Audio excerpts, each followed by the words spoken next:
Salut tout le monde et bienvenue dans la vidéo d'aujourd'hui. Alors comme vous l'avez vu dans le titre, aujourd'hui je laisse la parole à un témoignage de victime. Alors sans plus tarder, je vous laisse le temps de vous installer bien confortablement, dodo sur les genoux et quand vous êtes prêts, on est parti dans la vidéo.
Coralie grandit à Sherbrooke, située en Estrie, au Québec. Elle a un frère et une sœur et la relation qu'elle a avec ses parents est très superficielle. C'est impossible d'avoir une conversation avec eux, c'est impossible de rigoler, de s'amuser. Sa mère est une personne très colérique et très agressive et c'est elle qui porte les culottes dans le couple. Donc jusque-là, elle a grandi dans une famille assez instable et assez autoritaire. La famille a pour oncle Paul, qui lui, Paul, est marié à Clara et ensemble, ils ont un garçon du nom de Fred. Donc Fred, c'est le cousin de Coralie. Et les deux familles se voyaient très régulièrement. Donc Paul est le frère de la mère de Coralie. L'histoire de Coralie va véritablement commencer alors qu'elle n'a que 5 ans. Paul, son oncle, a commencé à la garder très régulièrement pour donner peut-être une pause à ses parents. Et c'est vraiment là que tout va commencer. Un jour, Paul décide d'emmener Coralie en voyage de pêche. Donc, il avait une chaloupe et les deux partent en chaloupe. Et pourtant, ce voyage de pêche ne sera pas un voyage de pêche. Les attouchements vont commencer à ce moment-là alors qu'elle est en voyage de pêche et qu'elle n'a que 5 ans. Paul lui dira que c'est simplement un jeu et comme on le sait aujourd'hui, la plupart des criminels, la plupart des pédophiles ou des pères incestueux ou des mères incestueuses, eh bien, vont faire passer ces attouchements-là ou ces agressions-là comme jeu à l'enfant pour que ce soit un peu plus facile d'y arriver.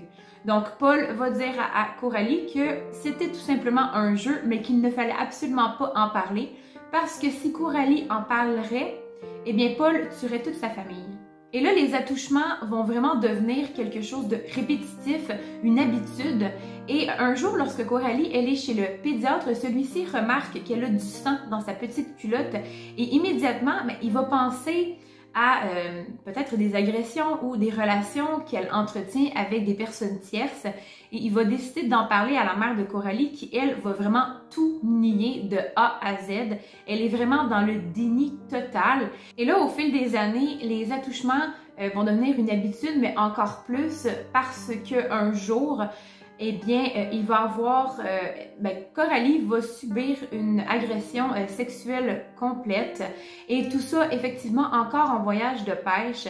Donc, elle ne peut pas en parler parce que Paul n'arrête pas de la menacer de mort. Il menace d'assassiner toute la famille et dans la tête d'un enfant, ce genre de menace-là, c'est très difficile à entendre et on croit vraiment sur parole l'adulte parce qu'on s'entend que l'adulte, c'est la personne qui est supposée être autoritaire, c'est quelqu'un de plus haut placé.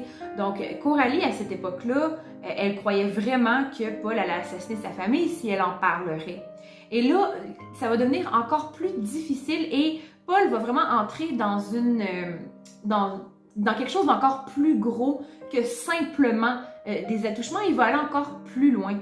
Effectivement que quand Paul gardait la jeune fille, il n'allait pas toujours en voyage de pêche. Parfois, il restait à la maison, chez lui. Dans le fond, il gardait Coralie chez lui, alors que sa femme n'était pas là et que son cousin non plus n'était pas là. Et lorsque Coralie criait trop ou était trop énervante, eh bien Paul a pris l'habitude d'enfermer la jeune fille dans le cabanon Et pour que les voisins n'entendent pas la jeune fille crier, il partait la tondeuse. Donc, il allumait la tondeuse et lorsque Coralie se calmait, il éteignait la tondeuse et il entrait dans le cabanon alors que la jeune fille était ligotée aux mains et aux pieds. Et là, encore une fois, Coralie ne disait rien parce qu'elle ne voulait pas que toute sa famille meure à cause de Paul. Il a pris l'habitude d'attacher la jeune fille, mais pas seulement dans le cabanon, mais aussi dans sa propre chambre à coucher, donc dans la chambre à coucher conjugale, alors que sa femme n'était pas là. Et un jour, Fred a annoncé à Clara et à Paul qu'il était homosexuel. Et Paul était vraiment incapable, dans sa conscience, d'accepter le fait que son fils était homosexuel. Alors, il a eu une idée et un jour, il a emmené Fred et Coralie au sous-sol de la maison et ils les ont forcés à avoir un rapport sexuel pour que Fred réalise que non, il n'était pas homosexuel et que effectivement, il était capable d'avoir des relations sexuelles avec une fille. Et là, Paul va vraiment comme sauter une coche encore plus et lorsqu'il garde Coralie, eh bien, il va la forcer à prendre des poses suggérantes, érotiques. Il va aussi la forcer à danser nue. Et ça va vraiment devenir comme une autre habitude. Et là, vient le temps pour Coralie de commencer l'école. Et c'est Paul qui a l'habitude de venir la chercher. Donc, il s'est arrangé avec sa mère pour aller chercher Coralie après l'école tous les soirs. Et là, il va inventer un autre jeu, c'est le jeu de la voiture, le jeu de l'auto.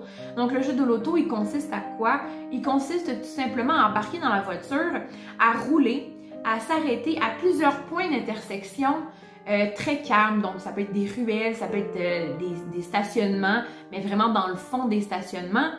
Et à chaque fois qu'il va s'arrêter, il va faire un attouchement sexuel à la jeune fille, jusqu'à arriver à la pénétration, malheureusement. À l'âge de seulement 8 ans, Coralie fait une première tentative de suicide. Elle s'apprête à sauter par la fenêtre de sa chambre et heureusement pour nous, heureusement pour elle, son père entre dans sa chambre juste à temps et il la rattrape. Lorsqu'il lui demande pourquoi elle veut faire ça, elle est incapable de parler parce qu'elle se rappelle les paroles de Paul qui lui disait que si elle en parlerait, eh bien toute sa famille ainsi qu'elle mourrait. Un an plus tard, seulement à l'âge de 9 ans, Coralie commence à comprendre, en fait, elle réalise que ce qu'elle vit, c'est pas du tout normal et elle en parle à sa mère qui est toujours dans le déni. Sachons-le, elle a été une des premières personnes à voir qu'il y avait du sang dans la culotte de Coralie. Elle aurait pu se poser des questions à ce moment-là, mais elle ne l'a pas fait. Et là, à l'âge de 9 ans, Coralie décide de parler de ce qui se passe avec Paul à sa mère, qui est toujours dans le même déni qu'elle était la première fois. Et là, la jeune fille se rend compte qu'elle ne peut pas parler à sa mère. Malheureusement, cette information va se rendre aux oreilles de Paul, qui va décider de ramener Coralie à un voyage de pêche et de l'abuser encore et de la menacer encore plus de tuer tous ceux qu'elle aimait. Les agressions sexuelles vont durer jusqu'à l'âge de 12 ans, donc de ses 5 ans à ses 12 ans. Et à ses 12 ans, le cycle féminin fait son travail et elle va commencer à avoir ses premières menstruations. C'est ce qui va stopper Paul, c'est ce qui va lui faire peur, sûrement parce qu'il avait peur que la jeune fille tombe enceinte et que là, ça se sache et qu'il y ait des preuves. Donc, il a tout simplement arrêté de l'agresser sexuellement et même de lui faire des attouchements. Donc, à partir de cet instant, Coralie n'a plus eu d'agression sexuelle de la part de son oncle. Mais les traumatismes vont survenir un peu par la suite. Donc, ce qu'elle m'a raconté, c'est que elle se rappelle aujourd'hui, elle a pris du recul et elle se rappelle que lorsque Paul la touchait sexuellement ou l'agressait sexuellement, elle faisait de la dissociation. Là, elle se demandait si c'était normal et tout. Mais oui, tout à fait, c'est tout à fait normal. En fait, c'est une façon pour le cerveau de survivre. Donc, c'est l'instinct de survie qui va embarquer. C'est ce qu'on appelle les hormones du stress. Et je ne sais pas si j'ai déjà publié ma vidéo sur le stress, mais sinon, je vais le faire. C'est une vidéo assez complète. J'espère que ça va vous plaire. Parenthèse terminée. Et donc, en fait, ce qui arrive dans le subconscient et le conscient, c'est que le cerveau va tout simplement se dissocier de ce qu'il y a dans l'environnement autour. Donc, qu'est-ce que la dissociation? C'est un processus tout à fait normal pour le cerveau, en fait, pour garder en vie. Donc, c'est l'instinct de survie qui va embarquer Et en fait, ben, ça va toucher principalement toutes les fonctions qui sont normalement intégrées dès l'enfance ben, dans le corps et dans le cerveau. Donc, l'identité, la mémoire, ça peut aussi être la conscience, donc on parle de dissociation, et de la perception de notre environnement.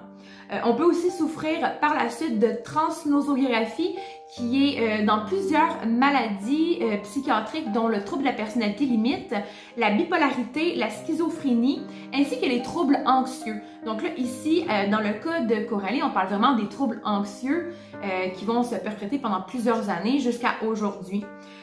Donc ça, c'est vraiment un mécanisme de défense, tout simplement. C'est tout à fait normal. C'est vraiment un trouble de refoulement, tout simplement. Et là, comme je le disais, par la suite, Coralie va développer beaucoup de problèmes.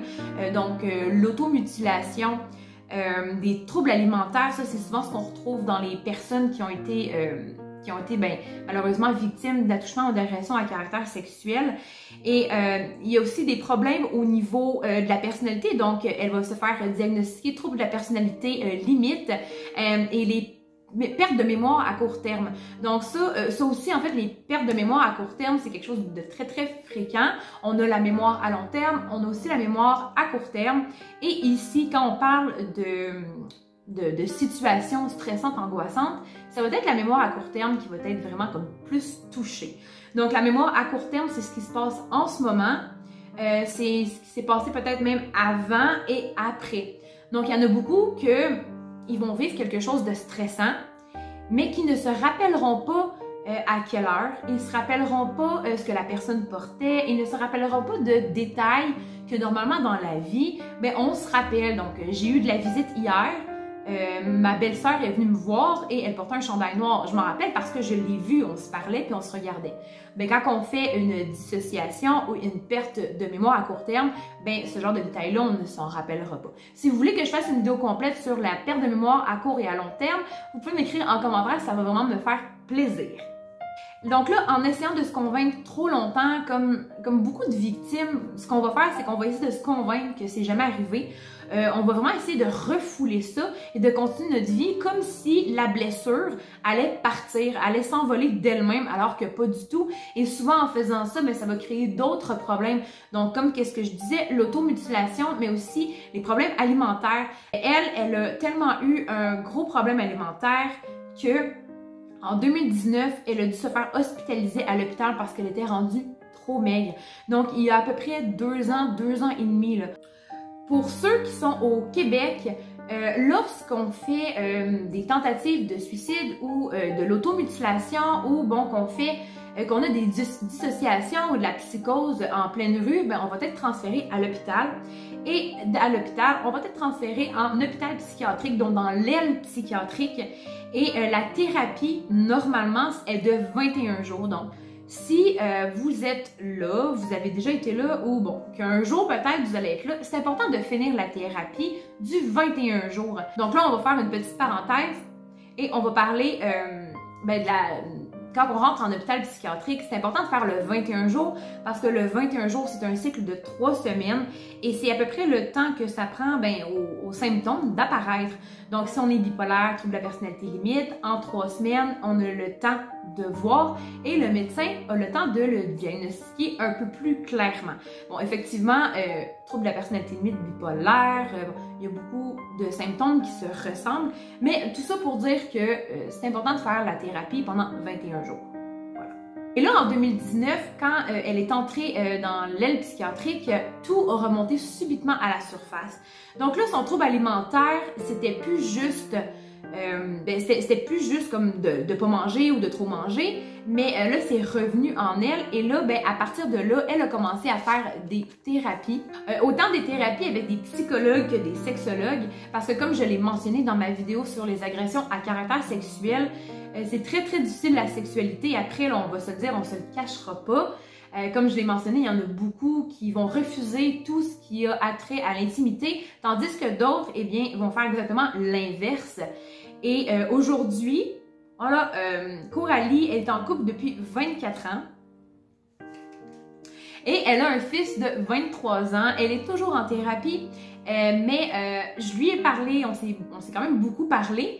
Et je voulais te féliciter, parce que je sais que tu vas regarder cette vidéo-là, je voulais te féliciter juste de m'avoir écrit, parce que ça prouve que vraiment tu es sur le chemin pour guérir, tu t'en viens bien, et c'est important de parler, de se raconter. C'est important de mettre un mot sur nos émotions. C'est important de parler avec la personne en qui on a le plus confiance.